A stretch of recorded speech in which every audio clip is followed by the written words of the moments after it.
Hey guys, what is up? It is your friendly neighborhood Ibooz here, back again with another Isaac Brigging run.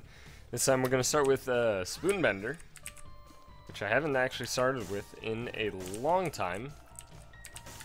Possibly longer than I've actually started with Pyromaniac, so let's hopefully have some fun here.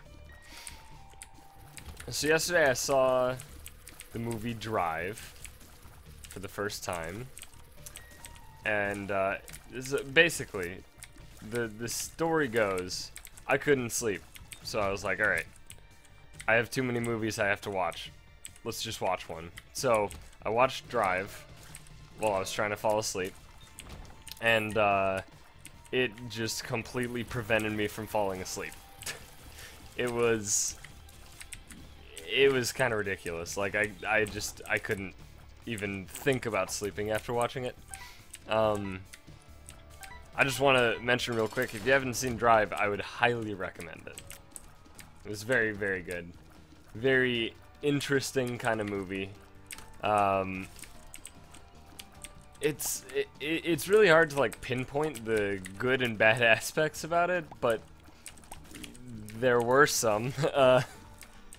It was very unique. I've never quite seen a movie like it. Because it's just like everything that happens in the movie is like, it's just, I don't know, it feels arbitrary initially, but then, you know, you quickly realize that it's not, I suppose, is the best way to put it. Like, there's a lot of weird situations that happen, and your initial reaction to them is like, what the fuck? But then it starts to just make sense, you know? You start to put two and two together, and then it makes sense. And it's not that it takes a long time to put two and two together. In fact, quite the opposite. It is fairly quick. It's just the initial gut reaction is confusion. And it was very, very unique. I liked it a lot. I really did. My favorite thing about the movie had to be the lack of dialogue. Like, there was still dialogue, obviously, but I think, like, if you strung together every piece of dialogue in the movie back to back, no pausing, you would probably end up, with a movie that's like if that was just the whole movie, it would probably be like, I don't know, 20 minutes long. And Drive is like, what, an hour and a half? A little bit over an hour and a half? So, I mean, there was really a very small amount of dialogue in the movie, which I adored. I'm a huge fan of, I guess, seldomly using dialogue. I don't know.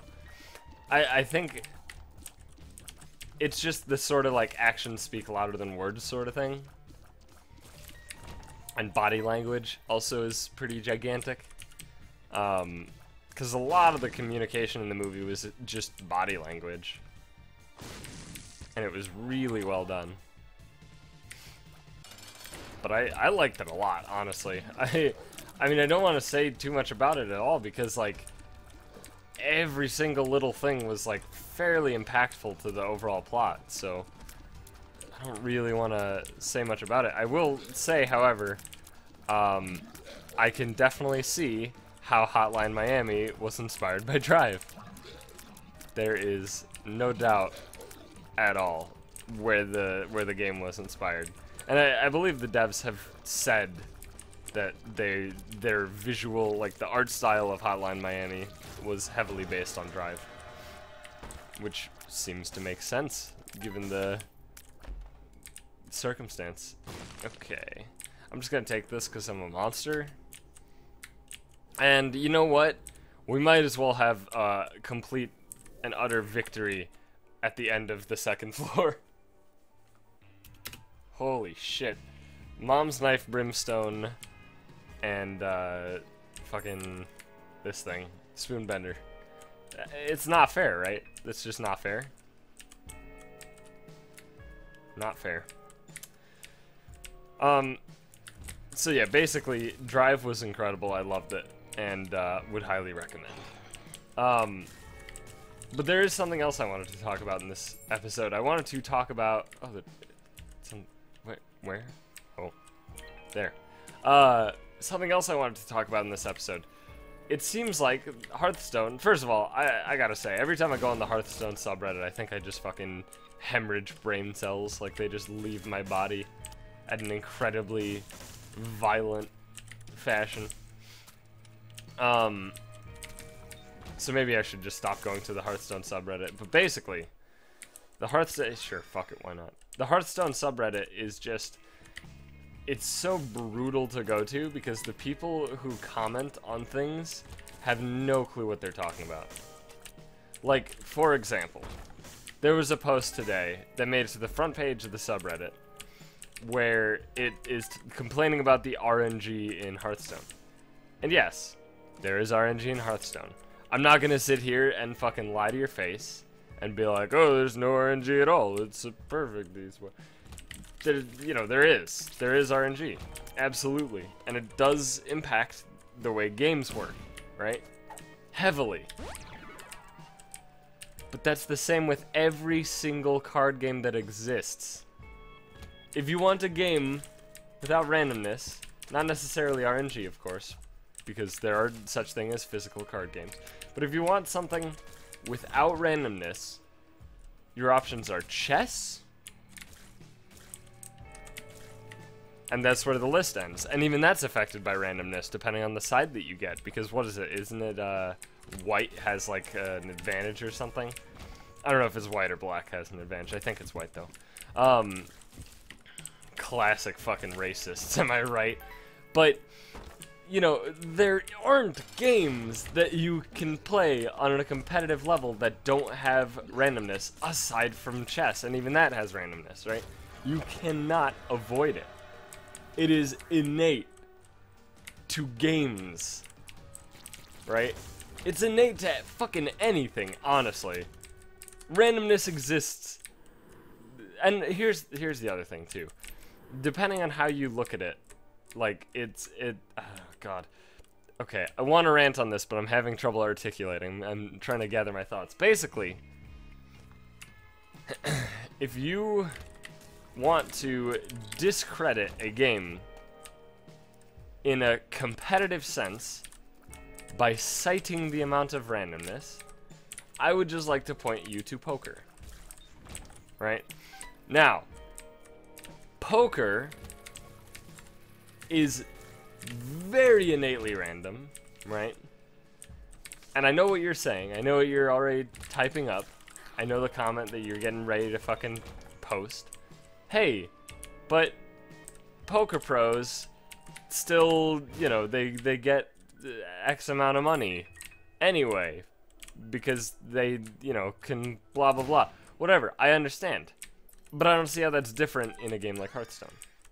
Sure, you could argue there is more randomness in Hearthstone. Would you be right? I don't know. Probably not, I think.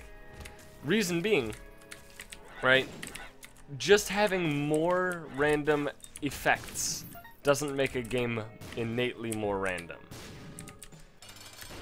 The problem with trying to quantify the randomness is that first of all, there are different kinds of random, and then you have to debate at what stage of the game did the randomness, you know, have the most effect. And the answer, in card games, probably in like 90% of cases, card games, the most random that affects the most randomness that affects them, even in a game like Hearthstone, where there are a shitload of spells and things that do random effects, even in a game like Hearthstone, the random of the draw is so impactful that decides way more games than the randomness of Unstable Portal, right? And I don't think that's even close. Random draw, if you want to do away with randomness in your competitive card games, then get rid of card draws. Right? Because card draws are the king of random.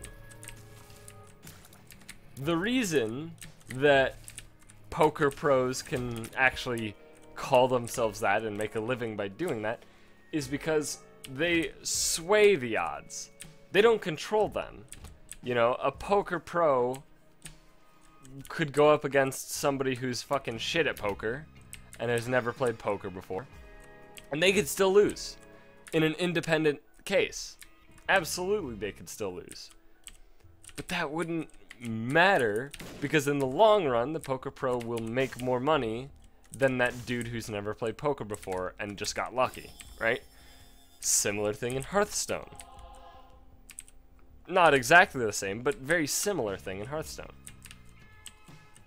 And that's why when you see tournaments and stuff, not invite tournaments, when you see just like, you know, qualifier tournaments and stuff, I mean, even in invite tournaments that have like an open qualifier and shit, you see the same people, right?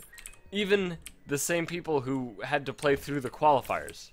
You see the same people. Reason being, not they're incredibly random, well, or incredibly lucky. Maybe that's true. It's possible that's true.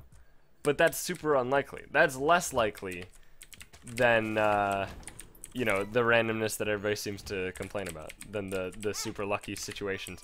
And what's even more fucking hypocritical as shit about the whole situation is the fact that fucking, you know, all these people complaining about randomness upvoted the last Trollden video and shit. It's like, alright, you either like randomness or you hate randomness, alright?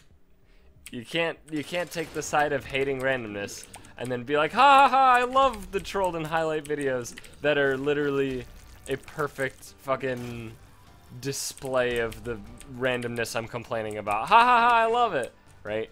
You can't do that. That's just not how it works. That's not how picking a side works. Sweet. But people do it anyway, because fuck it, apparently.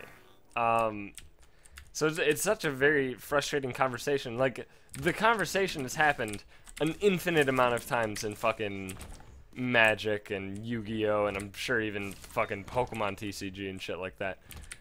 And obviously it's happened just completely uncountable amount of times when talking about poker.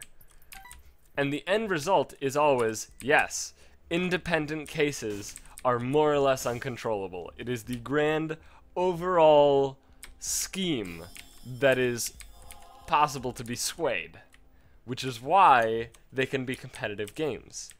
Because if you look at an independent case, anybody can win, right?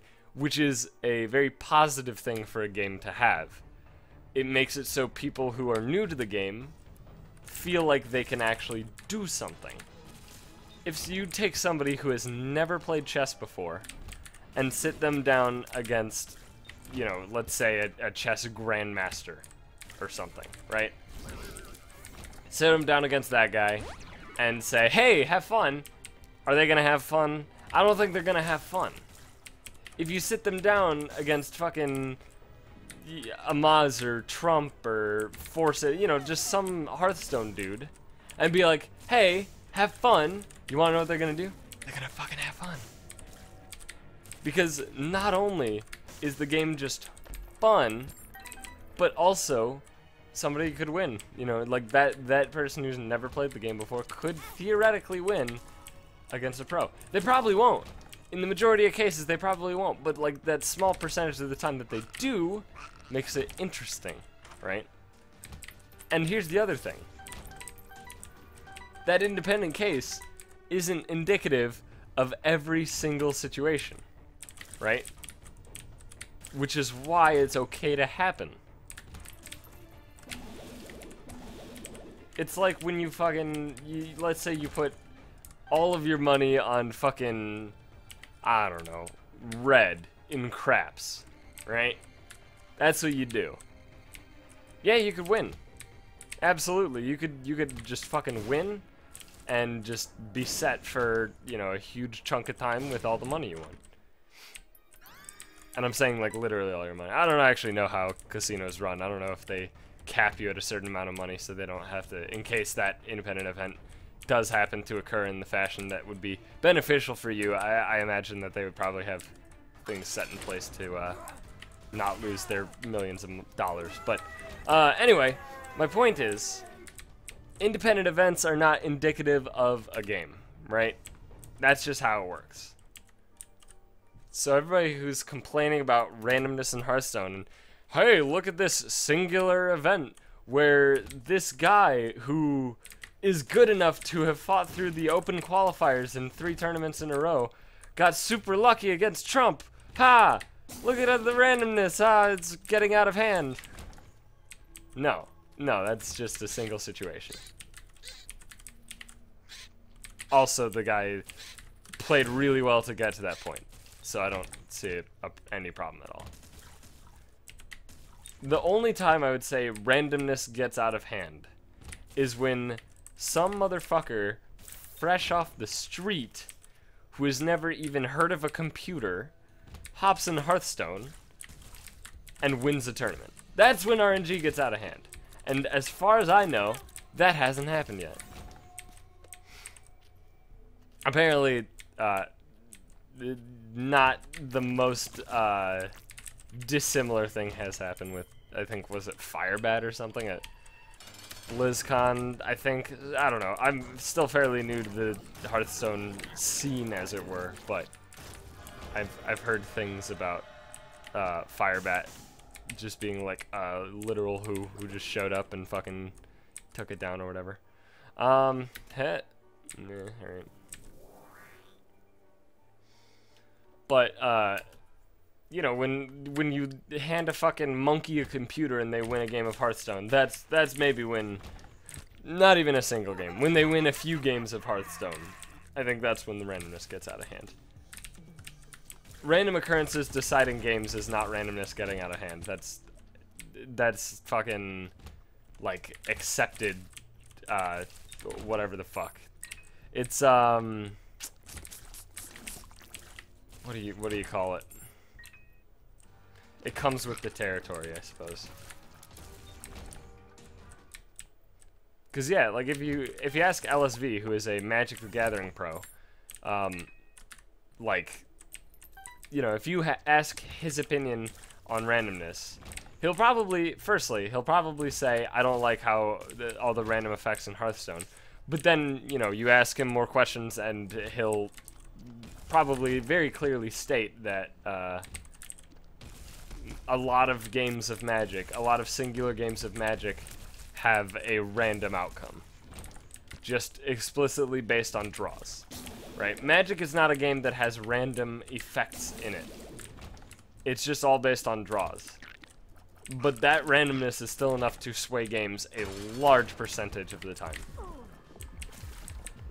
So again, if you want to avoid randomness in your card game, good fucking luck. Because it's not gonna happen.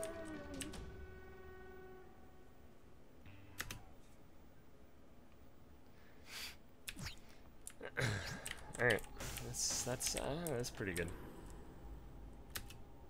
Alright. Well, this run's pretty powerful. I'm glad that I had that nice little rant, because I think there's nothing unhealthy about Hearthstone's randomness. Sure, it's more random than a lot of other games. And sure, the randomness can still affect a lot more independent events than other games would allow. But at the end of the day, the pros still win more than the non-pros, which I think is indicative of a healthier, a competitive game. How about? In a game where non-pros win more often than pros, or even like equal amounts, that's when it begins to become an issue. But Hearthstone isn't at that point even a little bit yet. Also, every time I play a game of Hearthstone and I have like a random effect, at least recently, I've started just kind of trying to play around them, you know? Not just being like, well, I have a Boombot, let's just throw it away. Oh, I didn't get 4, what the fuck? It's more like, hey, if I throw this Boombot away and I get a 4 on this, then I can do this. If I don't, then I can do this, and those are my options. You know, like you get options, and you have to adapt. You know?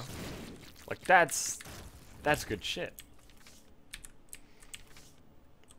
And yeah, sometimes you throw your opponents on 4 life and you throw a Boombot away at their taunt minion and then it hits them in the face for 4. Yeah, that happens. Sure.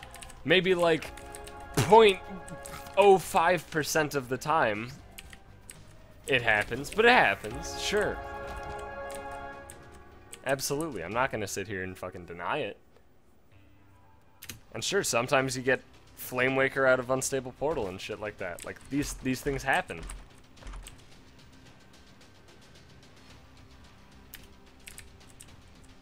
So, Ipcak doesn't do shit with my current build, by the way. Which is why I didn't take it. That and also I'm a monster, but... So yeah, basically I think most people who comment on Hearthstone shit have never played a card game before and really need to fucking, like, spend some time just observing, you know? Just looking at stuff. Just paying attention instead of trying to formulate opinions that are, you know, half-baked and retreading same ground and shit. Because this isn't the first time that just going to the Hearthstone subreddit has given me a fucking awful headache because the idiots just have never fucking played a card game before.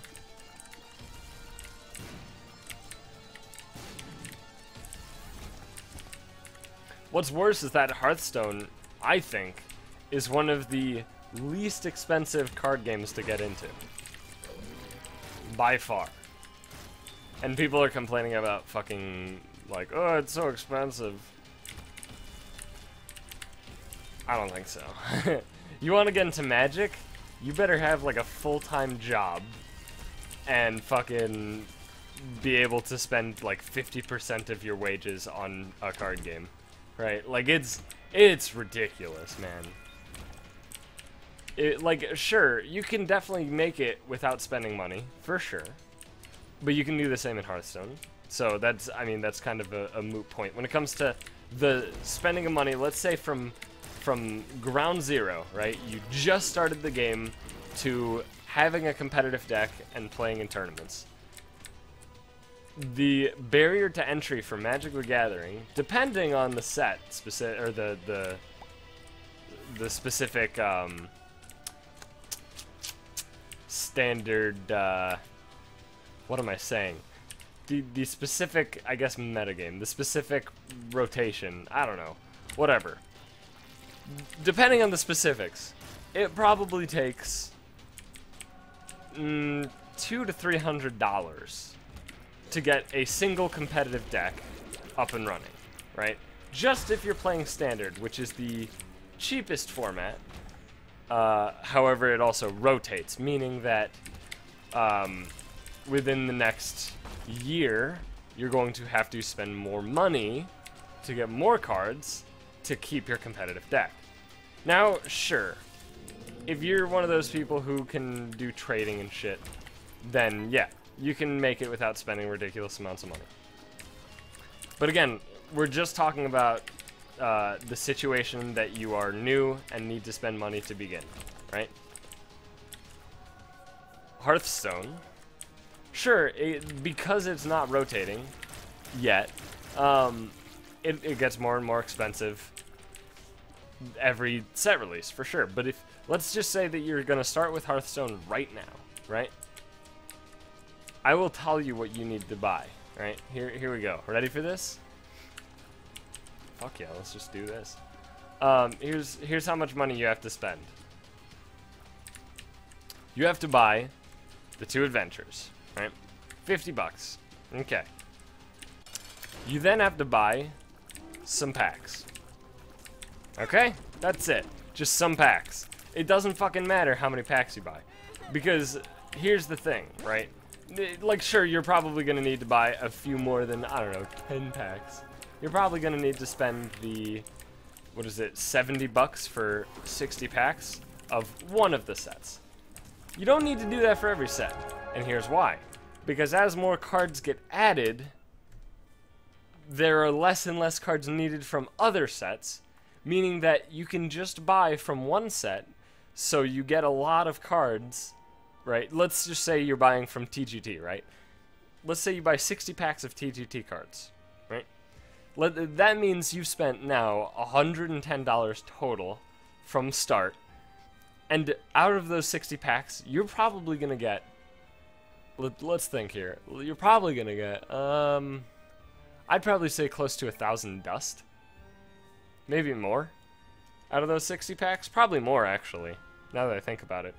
Depends on luck as well. Obviously, if you get, like, you know, duplicate golden legendaries and shit, obviously you're going to be... But I'd say average, you're probably going to get 1,000 to 1,500 dust. That's enough to make quite a number of decks. Especially depending on your luck with opening the packs, because there are a lot of TGT cards that are being played right now. And that's $110, and now you can just roll with some decks and use those decks to get in-game currency, which you can then spend on Arena, which if you're good enough at Arena, you can go infinite in Arena and just snowball that, right? Which makes it so inexpensive compared to something like Magic, where there's no real tools for going infinite. It's all like actual economy, you know? There's no built-in like, hey, if you play at this tournament, you get fun bucks, and you can spend those fun bucks on new cards, right? Like, that doesn't exist in Magic, meaning that every time a new set comes out, you are spending more money. One way or another, you are spending more money. And in Hearthstone, while that technically is true for a large amount of people, it doesn't have to be. Also, you don't have to spend nearly as much money, because in Hearthstone, you're not buying, you know, your play set of fucking Liliana of the Veils for a grand total of, what is that now, like $800? That's 4 cards or something. Are they 200 right now? They're probably 200 right now. That card's ridiculously expensive, but... You know, that doesn't exist in Hearthstone. You spend 800 bucks in Hearthstone, congrats on your completed fucking collection, you know? You can now play Hearthstone for the rest of time without spending more money, so congrats. So, yeah, anyway, those are my thoughts on stuff. Hope you enjoyed that episode. If you did, please be sure to leave a like and subscribe if you haven't already, so you can see more Isaac in the future. I'm gonna go eat McDonald's, because I'm a disgusting, filthy pig who wakes up at midnight. So, yeah, I'm going to do that. Thanks for watching, guys. I'll see you in the next episode.